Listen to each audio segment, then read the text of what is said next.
He is a Raleigh County man prosecutors describe as a heroin kingpin, but now he is a convicted felon.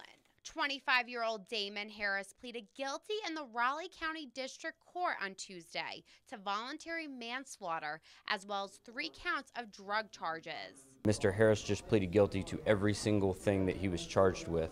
I think that's an important message to send to the drug dealing community here in Raleigh County, that if you deliver heroin and someone dies, you will be held accountable, not just for delivering the heroin, but for that death. That is exactly what Harris is charged with after selling a bad batch of heroin to Brian Keener that resulted in death. And Hatfield is happy to have a big drug dealer like Harris off the streets. I often say that the most successful dealers don't particularly have to live elsewhere.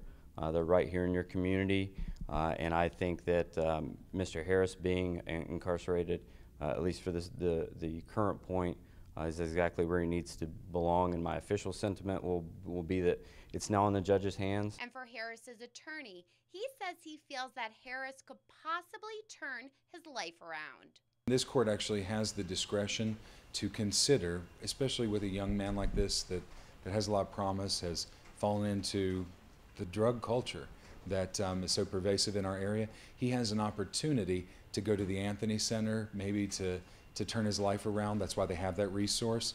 Some of these young people were struck into this, in this drug culture we're really fighting in this community, so we're not giving up hope on him.